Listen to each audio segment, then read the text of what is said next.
The moment has finally arrived, everyone. I get to wear this stupid ass shirt. Because today we're learning the basics of sushi with California rolls. You'll be surprised just how easy these are to make. And once you've mastered this sushi, honestly, you can make any sushi. You'll be making sushi almost every single night if you want to. This will be way better than that gas station shit. And fun fact, I actually wore this shirt to my job interview at Funhouse because I wanted a shirt that would say what my sense of humor was. And this did exactly that. Terrible. Now, while I am not a sushi chef by any means, I am a regular guy who is able to roll up some goodies. So if I can do it, I know you can. So let's get started with our rice. The key to sushi rice is using a short grain rice.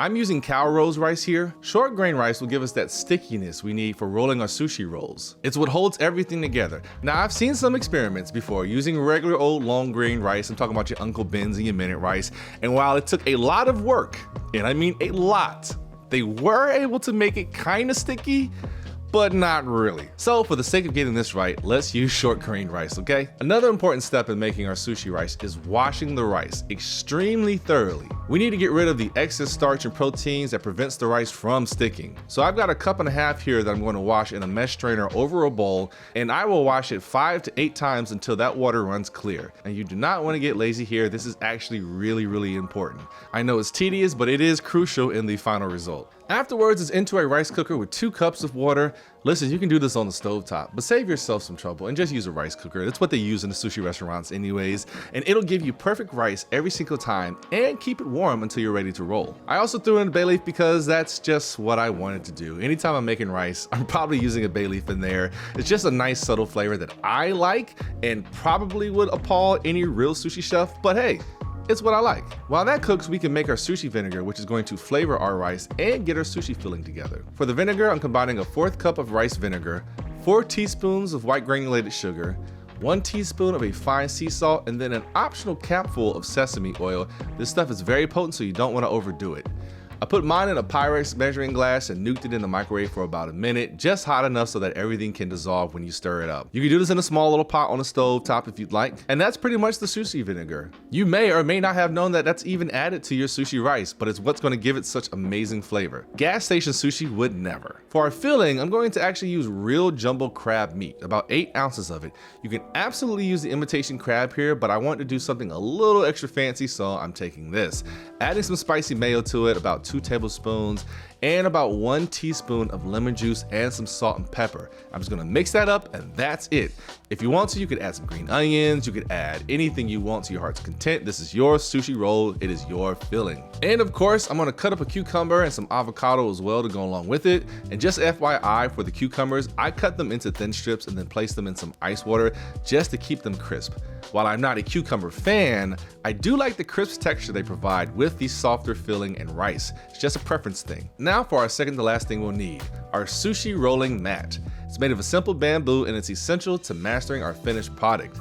Now to keep our mats from getting covered in sushi gunk, some like to wrap theirs in plastic wrap, which I did the previous few times I've made sushi, but now I use a large plastic Ziploc bag because it fits in there perfectly and I don't have to fight plastic wrap. The last thing we'll need is some sake. And that's because if this is your first time making sushi, your sushi may not come out the way you imagined it.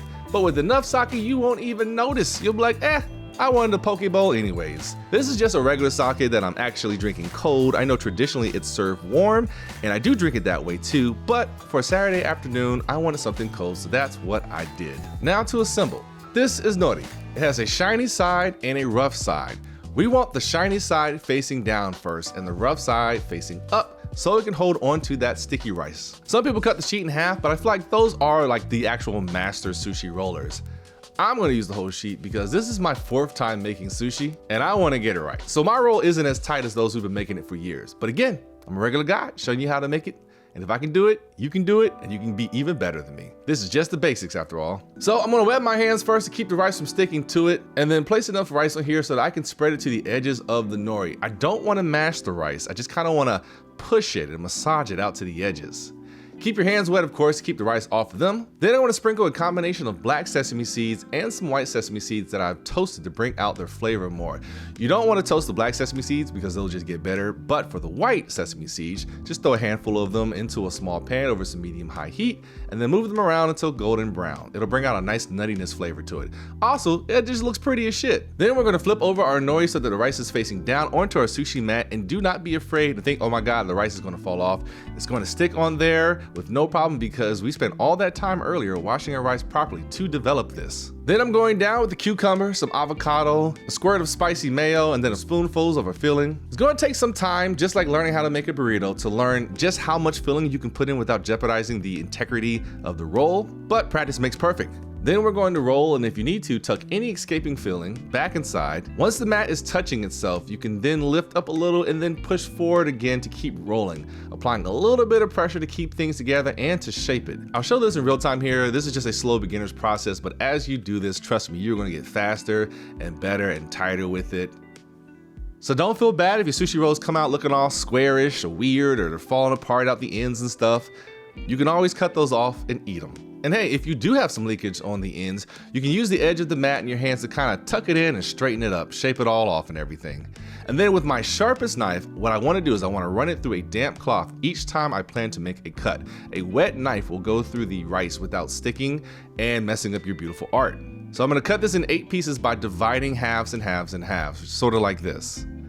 Top with some more spicy mayo or eel sauce or yum yum sauce, and you are good to go. Again, this is just a basic California roll, although I did make it fancy with crab meat and everything like that. But once you've mastered this, you can go on to like your tempura rolls and your dragon rolls and all sorts of type of rolls. This is one of those fun things that you can do anytime, any place. All you need is your mat, your knife, and a few ingredients. And hey, Poor Choices Kitchen, we have a Patreon. $1 a month is all we ask for. The link is down in the description, and it goes a long way in helping us pay for foods for this channel. And other than that, I hope you have a fantastic happy hour with the sushi. I hope you enjoy your sake, and I will see you all back here next week for Poor Choices Kitchen. Peace out.